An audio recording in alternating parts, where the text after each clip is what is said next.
Good evening. हमारा आज का टॉपिक है कनेक्टिव टिश्यू।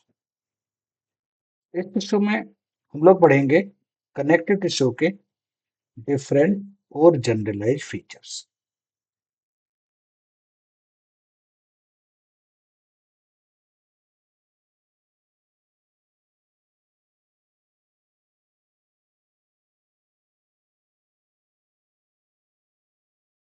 कनेक्टिव टिश्यू के कुछ जनरलाइज फीचर्स मेंशन किए मैंने, जो आप लोग जानते हो अच्छे से। यानी कि जो है मोस्ट अबेंडेंट हैं, वाइड स्प्रेड टिश्यू होते हैं, ऑर्गन्स की जो इंटरनल स्ट्रक्चर्स हैं उनको एक दूसरे के साथ कनेक्ट करके रखते हैं, होल्ड करके रखते हैं, सपोर्ट प्रोवाइड करते हैं। इसके अलावा अदर कंपोनेंट्स है skin, muscles, nerve fibres, blood vessels जैसे इन स्ट्रक्चर्स को भी होल्ड करके रखते हैं। इसके अलावा जो होलो वेसल ऑर्गन्स हैं यहाँ पे प्रेजेंट होते हैं। इन ऑर्गन्स के मोबिलिटी और स्ट्रेचिंग को ये रेगुलेट करते हैं। मोस्ट इंपोर्टेंटली जो कनेक्टिव टिश्यू हैं they provide the structural support and the functional support. यानी कि स्ट्रक्चर में भी और फंक्शन में भी ये पार्टिसिपेट करते हैं। एपिथेलियल सेल्स को और टिश्यू रिपेयरिंग, जो स्कार का फॉर्मेशन होता है, scar formation, it is also property that is demonstrated produced by the connective tissue. यानी कि कनेक्टिव टिश्यू जो जनरल प्रॉपर्टीज हैं इनकी, these are most wide spread,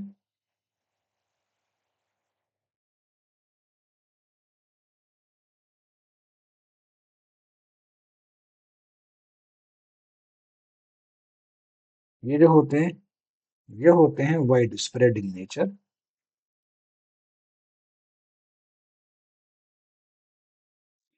structure और फंक्शन में सपोर्ट, जिनके हमारी बॉडी में जो सबसे ज्यादा पाया जाए वो है कनेक्टिव टिश्यू, सबसे ज्यादा पाया जाने वाला टिश्यू।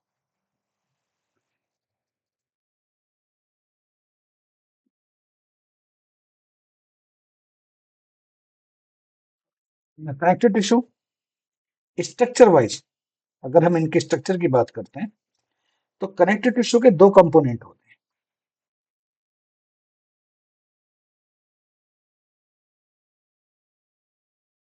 हैं। एक कंपोनेंट को हम बोलते हैं सेल्स और दूसरे कंपोनेंट को बोलते हैं extra cellular matrix. Connective tissue के होते हैं दो कंपोनेंट, सेल्स और extra cellular matrix. Cells connective tissue की, again they are divided into the two groups. एक ग्रुप को बोलते हैं परमानेंट सेल्स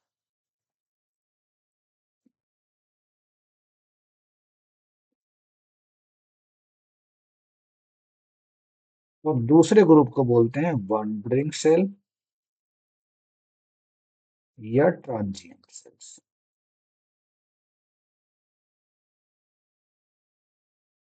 एक ग्रुप होता है परमानेंट सेल्स का, दूसरा ग्रुप होता है वॉन्डरिंग सेल्स का या ट्रांजिएंट सेल्स का। परमानेंट सेल्स होती हैं इसकी फाइब्रोब्लास्ट।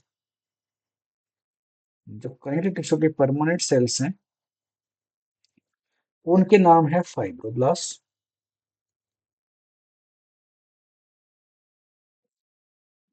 इनका काम है सिंथेसिस करना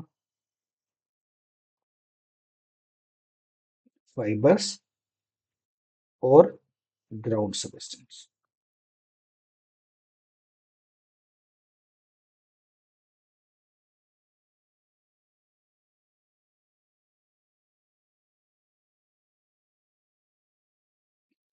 दूसरे टाइप की सेल्स हैं मीजेनकाइमल स्टेम सेल्स।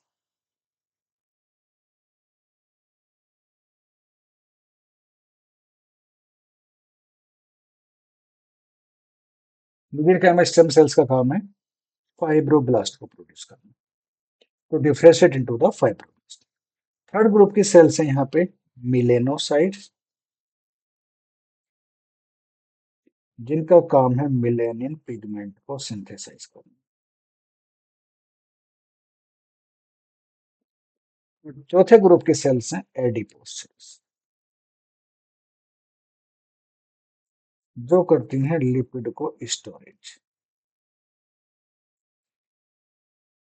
तो यही एडिपोज सेल्स आगे जाके एक नया टिश्यू का फॉर्मेशन करते हैं जिसको बोलते हैं एडिपोज टिश्यू। ये भी एक तरीके का कनेक्टिव टिश्यू है।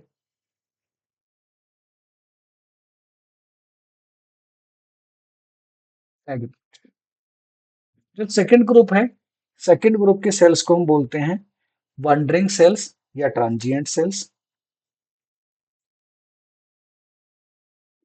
These are the wondering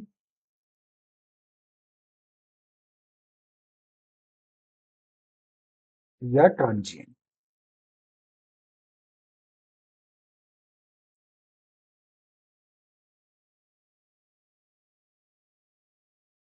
actually जो सेल्स है, ये सेल्स कनेक्टिव टिश्यू में एंटर करती हैं ब्लड सर्कुलेशन में।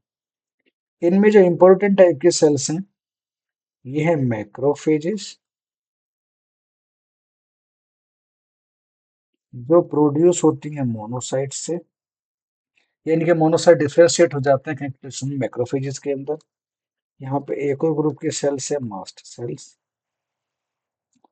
दूसरी यहाँ पे सेल्स हैं लिम्फोसाइट्स। लिम्फोसाइट्स प्रेजेंट हैं। लिम्फोसाइट्स में बी लिम्फोसाइट्स, प्लाज्मा सेल्स बड़े कॉमनली मिलते हैं यहाँ पे।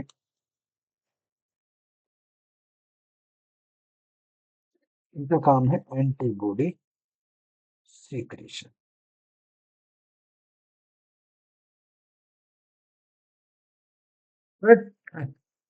मैक्रोफेजेस, मास्ट सेल्स, लिम्फोसाइट्स या प्लाज्मा सेल्स, और यहाँ पे प्रेजेंट होती हैं इयोसिनोफिल,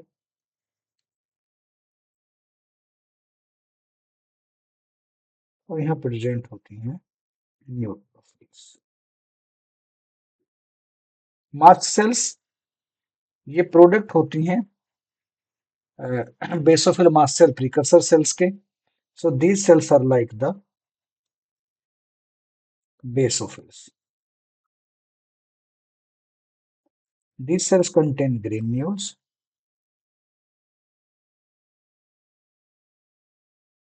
They cause inflammatory activity. तो इन्हीं ग्रेन्यूल्स को बोलते हैं हम लोग इन्फ्लामेटरी मीडिएटर्स। दो तरीके के होते हैं ये, प्रीफॉर्म्ड और newly synthesised. Newly synthesised preformed होते हैं histamine, heparin, serotonin, tumour necrosis factor, proteases, ये होते हैं सेरिन प्रोटीएजेस, और eosinophilic chemotactic factor, eosinophilic chemotactic factor, और न्यूट्रोफिलिक कीमोटैक्टिक फैक्टर, एनसीएफ और ECF. These are the eosinophilic chemotactic factor और neutrophilic chemotactic factor. जो न्यूली सिंथेसाइज इन्फ्लामेटरी मीडिएटर्स होते हैं, उनमें होते हैं leukotrienes,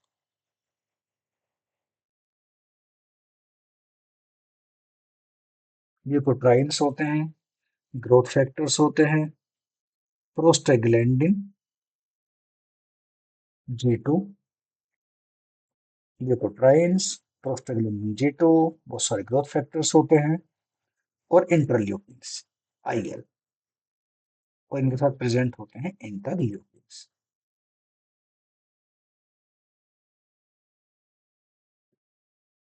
These type of molecules, they are produced from the newly synthesized transmitters।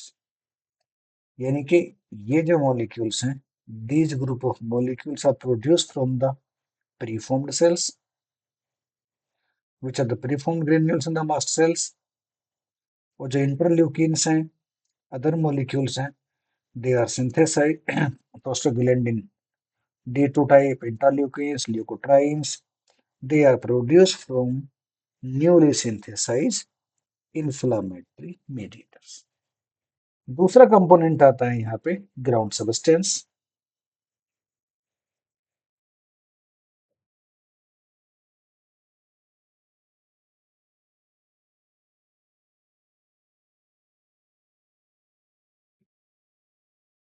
तो इसको बनाते हैं पहले extra cellular matrix.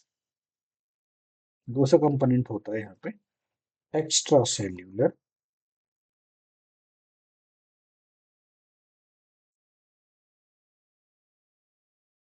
Matrix. Extra cellular matrix के दो कंपोनेंट होते हैं, फाइबर्स एंड ग्राउंड सबस्टेंस।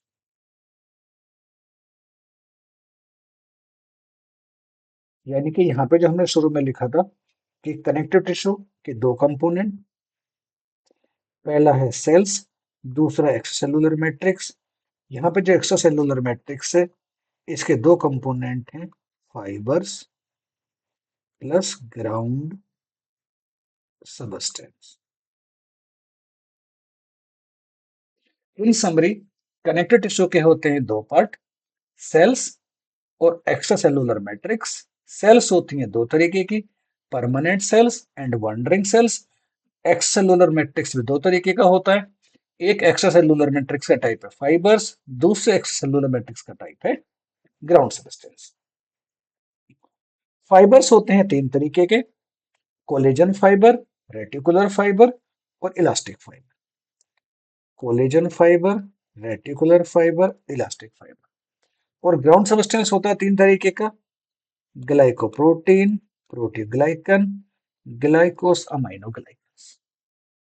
सबसे पहले फीचर देखते हैं फाइबर्स और of three type. Collagen fibre और ऑफ थ्री टाइप,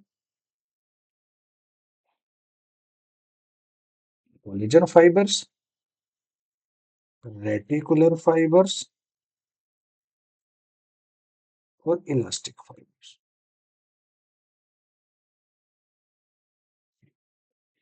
और जो ग्राउंड सबस्टेंस है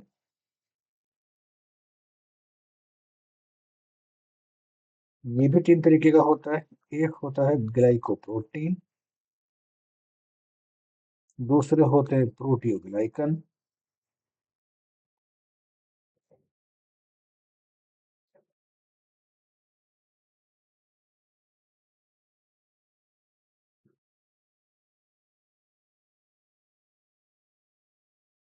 तीसरे होते हैं ग्लाइकोस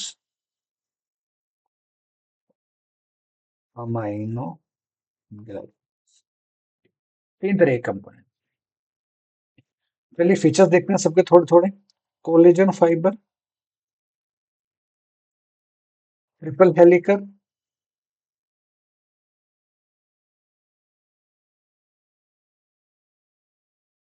अल्फा हेलिक्स के बने होते हैं। एवरी थर्ड अमीनो एसिड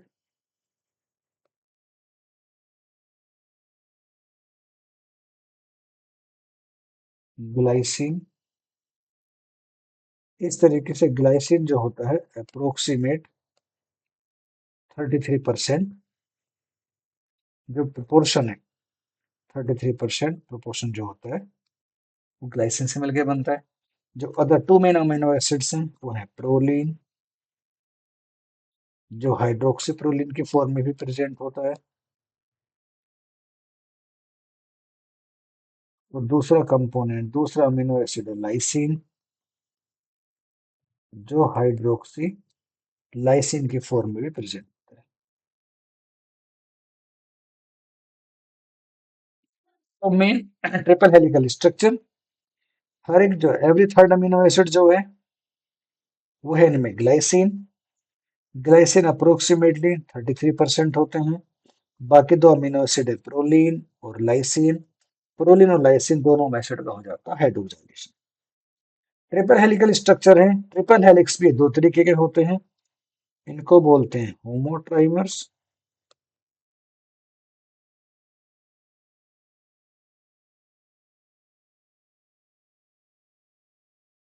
और हेटेरोट्राइमर्स। उनके अगर अमीनो एसिड सीक्वेंस तीनों चेन में सेम है तो होमोट्राइमर, और अगर अमीनो एसिड सीक्वेंस में वेरिएशंस हैं तो वो बन जाते हैं हेटेरोट्राइमर्स। कोलेजन फाइबर्स का साइज होता है अप्रोक्सीमेटली 1 से लेकर 20 माइक्रोमीटर का। Collagen fibres represent a characteristic feature जिसको बोलते हैं D bending pattern. D bend, इनकी अप्रोक्सीमेट जो लाइन जो साइज होता है वो होता है 68 एंगस्ट्रॉम के आसपास का। सो कोलेजन फाइबर ट्रिपल हेलिकल, जो इंडिविजुअल अल्फा हेलिक्स है, जो अल्फा हेलिक्स है इंडिविजुअल चेन, उसको बोलते हैं प्रोकोलेजन।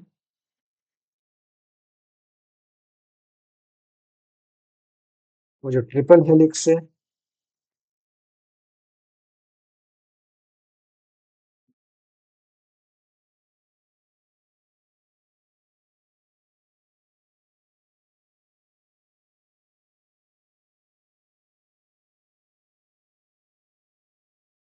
उसको बोलते हैं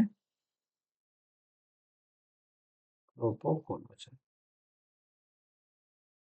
ठीक है, इस प्रोपोकोलेजन का एक और नाम है collagen molecule.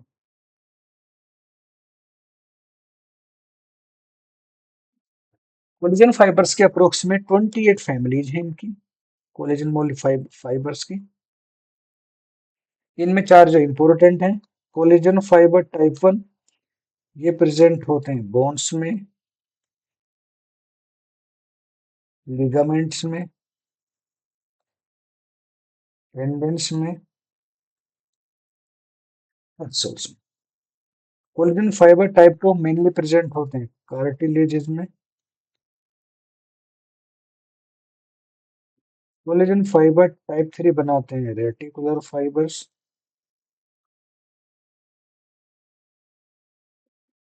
Collagen fibre type 4 present होते हैं बेसमेंट।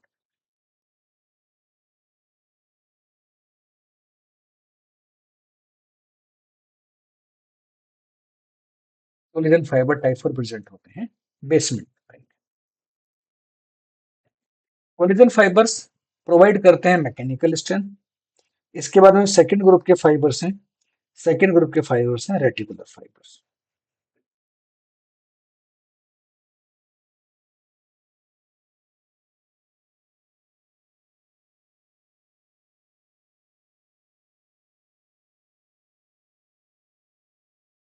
जो इनका साइज है वो है अप्रोक्सीमेटली 20 नैनोमीटर के आसपास।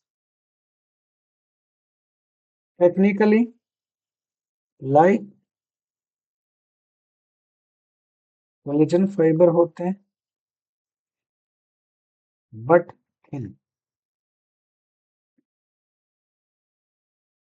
विजुअलाइज जब हम इनको स्टेनिंग करते हैं, नॉर्मल स्टेन नहीं होते, stained by silver impregnation method.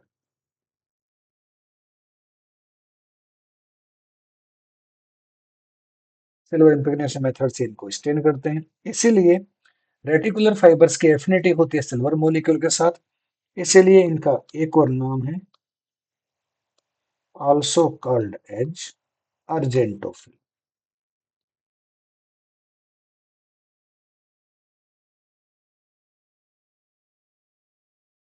Mechanical strength कम प्रोवाइड करते हैं, फंक्शनल रोल इनका ज्यादा।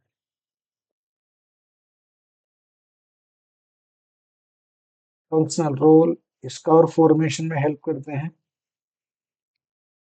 स्कार फॉर्मेशन पार्टिसिपेट करते हैं स्कार फॉर्मेशन में। एपिथेलियम और कैल्शियम की बाइंडिंग में हेल्प करते हैं।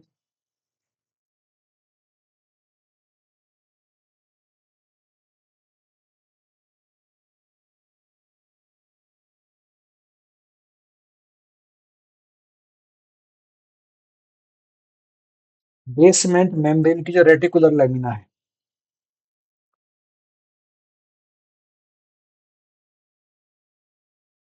रेटिकुलर लेमिना ओ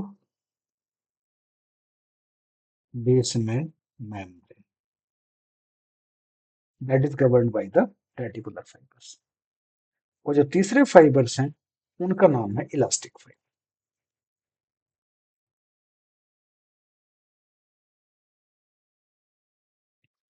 जैसा नाम से लगता है कि दे प्रोवाइड द इलास्टिसिटी, यानी कि दे प्रोवाइड, ये स्ट्रेच हो सकते हैं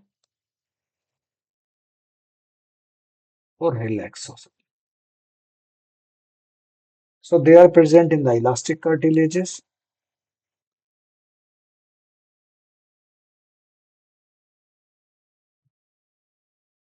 blood vessels में मिलते हैं। They are produced from the fibroblast, fibroblast से प्रोड्यूस कर देती हैं इनको। जो स्मूथ मसल सेल्स हैं ब्लड वेसल्स की, वहां से प्रोड्यूस हो सकते हैं। बायोकेमिकली इलास्टिक फाइबर्स के दो मेन कंपोनेंट होते हैं।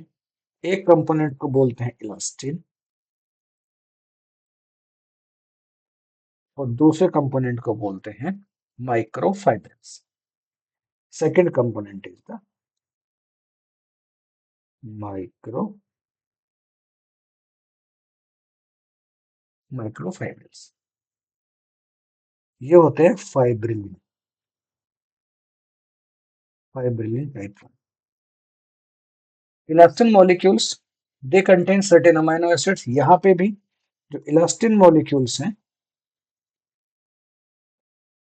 इनमें लगभग सेम 33% जो होता है ग्लाइसिन से होता है। जो अदर अमीनो एसिड्स है इसमें, जो ओरल अमीनो एसिड्स होते हैं वैसे इनमें होते हैं ग्लाइसिन। इनमें जो अमीनो एसिड्स हैं वो होते हैं glycine, proline, valine, alanine, lysine भी होते हैं। दो यूनिक अमीनो एसिड्स और मिलते हैं इनमें, डेस्मोसाइन एंड आइसोडेस्मोसाइन। दो यूनिक अमीनो एसिड हैं, डेस्मोसाइन और आइसोडेस्मोसाइन, जो बनते हैं लाइसिन अमीनो एसिड से लाइसिल ऑक्सीडेज एंजाइम की हेल्प से। और जो डेस्मोसाइन आइसोडेस्मोसाइंस हैं ये हेल्प करते हैं cross linking, they help in the cross linking. तो इलास्टिक फाइबर्स इलास्टिसिटी के लिए हैं, स्ट्रेच हो सकते हैं, उसके बाद में रिलैक्स हो सकते हैं। मेन लोकेशन है इनके इलास्टिक कार्टिलेजेस हैं, ब्लड वेसल्स हैं, फाइब्रोब्लास्ट जो स्मूथ मसल सेल्स हैं, ये इनको सिंथेसाइज करती हैं। These structures, fibroblast and the smooth muscle cells, they synthesize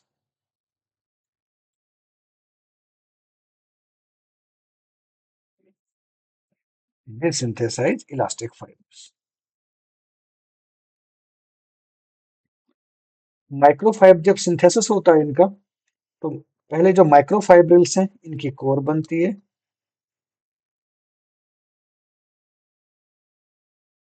microfibrils form core and elastin protein इनके ऊपर deposit. Elastin proteins deposit on. बात करते हैं ग्राउंड सबस्टेंस की।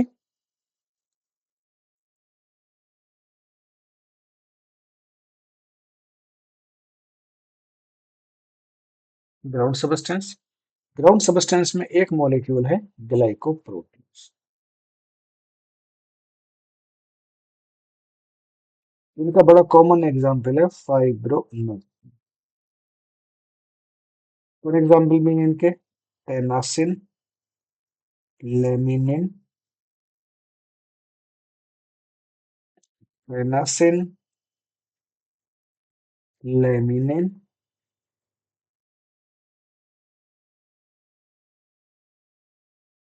ओस्टियोपोन्टिन। सेकंड कंपोनेंट है इनका प्रोटियोग्लाइकन।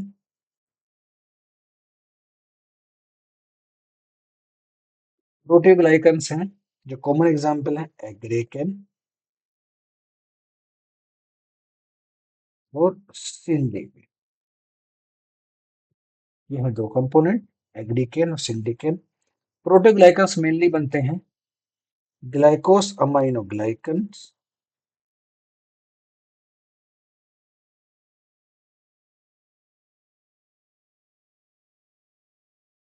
बाइंड करते हैं कोर प्रोटीन के साथ एंड फॉर्म्स प्रोटियोग्लिकन।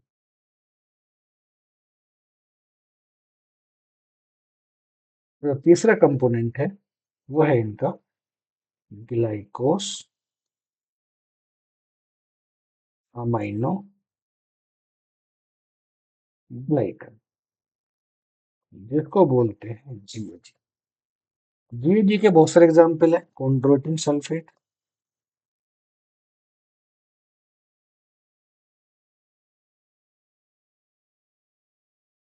ईरेटन सल्फेट,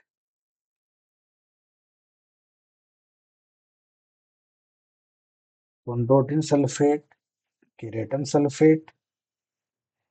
एक होता है hyaluronic acid,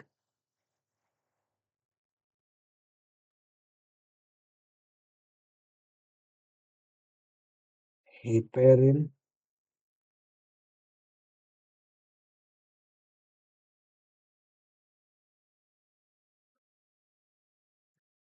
chondroitin sulphate, keratan sulphate, hyaluronic acid, heparin. These molecules are hydrophilic in nature. ये जो ग्लाइकोसमाइनोग्लाई आउट हेपेरिन जो है इट इज एंटीकोगुलेंट।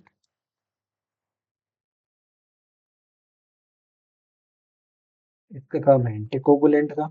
जो बाकी मॉलिक्यूल्स हैं GAG attract water,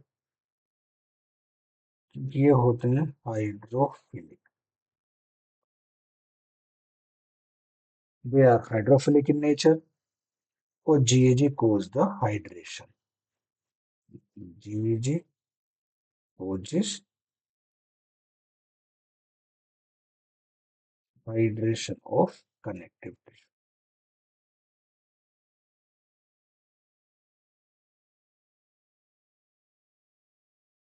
That's why GAG performs the wide variety of activities. GAG are involved in GAG के functions क्या होते हैं? They are involve in growth, development, diffusion, repair and variety of other activities. Chondroitin sulphate, keratin sulphate, heparin, एक और यहाँ पे heparin sulphate.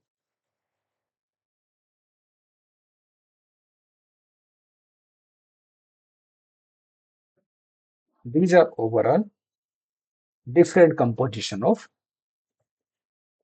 connective tissue molecules। यानी कि एक बार बिल्कुल फिर से शॉर्ट में रिवाइज कर देता हूं मैं। कनेक्टिव टिश्यू मॉलिक्यूल्स में दो component, cells plus extra cellular matrix. Cells होते हैं permanent plus wandering sales,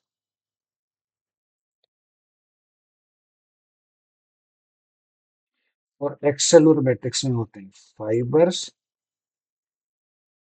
plus ground cells, fibres plus ground substance. These are the two components.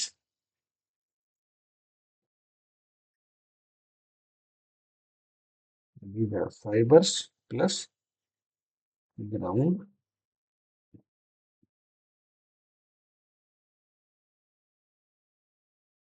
substance।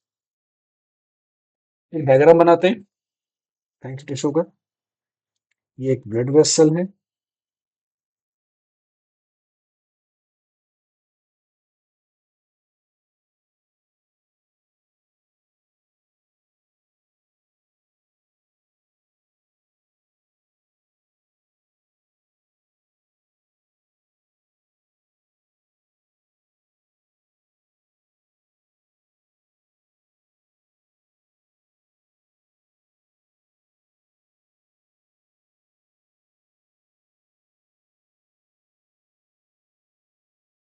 These are the arterioles. ऐसे यहाँ पे present होगी venule कहीं पे,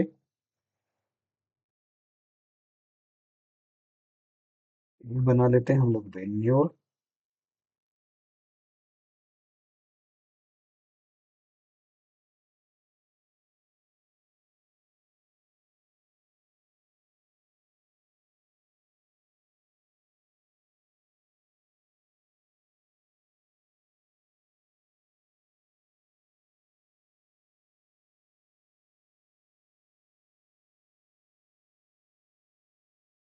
दिस इज ब्लड वेसल।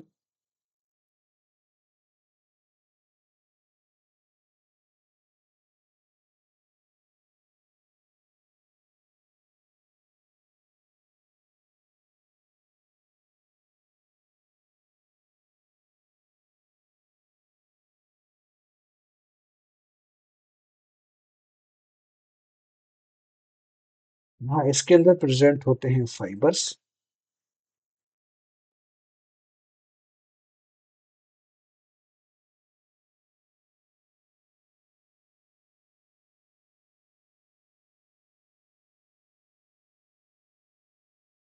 इस तरीके से जो फाइबर्स हैं यहाँ पे randomly प्रेजेंट होते हैं कंप्यूटर टिश्यू के अंदर।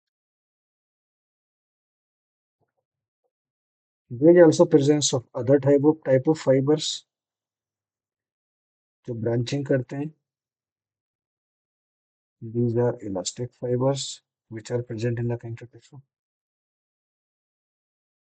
ये हैं कोलेजन फाइबर्स।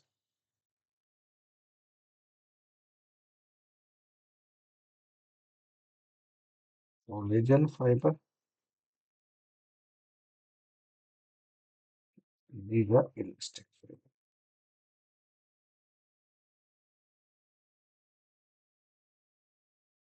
इसके बाद में सेल्स बना लेते हैं यहाँ पे। this type of tissue they contains the variety of cells। यहाँ पे एक ग्रुप के सेल्स हैं जिनको बोलेंगे हम लोग fibroblast.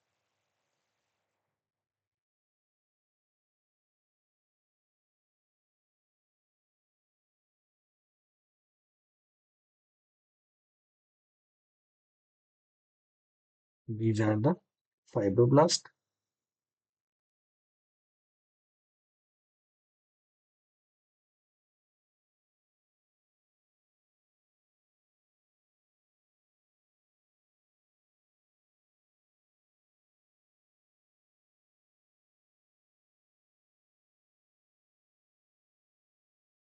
these are the fibroblast।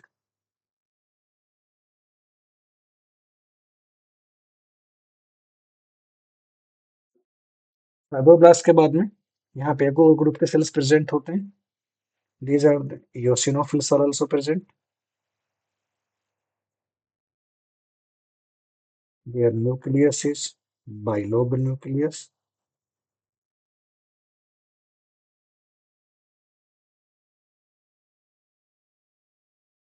and their cytoplasm contain the granules जो स्ट्रेंड होते हैं eosinophils के साथ।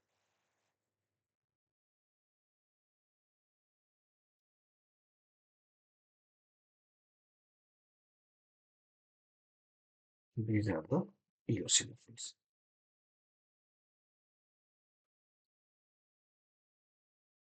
adipose cells are also present filled with the lipid molecules। यहाँ पे इसमें न्यूक्लियस होता है superficially located and they are filled with the lipid granules।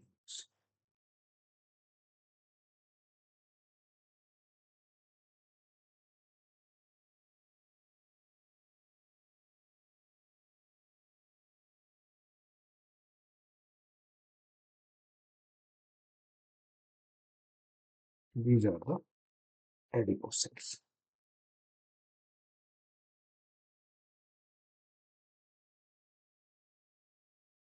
Two groups of cells are also present, which are the mast cells and the macrophages।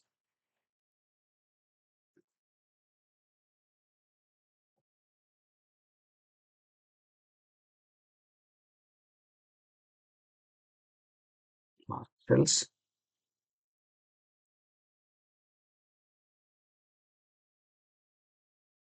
were filled with the billions.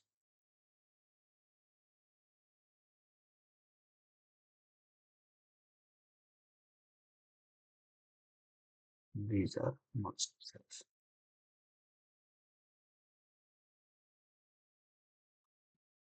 After then, there is one more group of cells also available, which are the macrophages.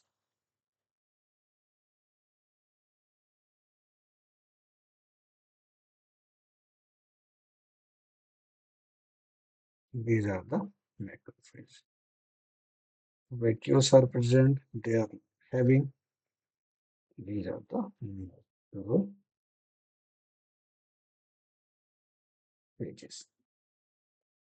So these are the. This is the characteristic feature of the multiplication.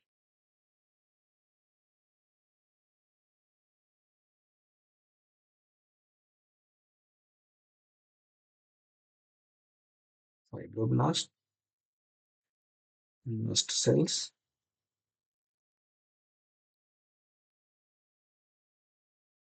macrophages, eosinophils, adipocyte, blood vessel।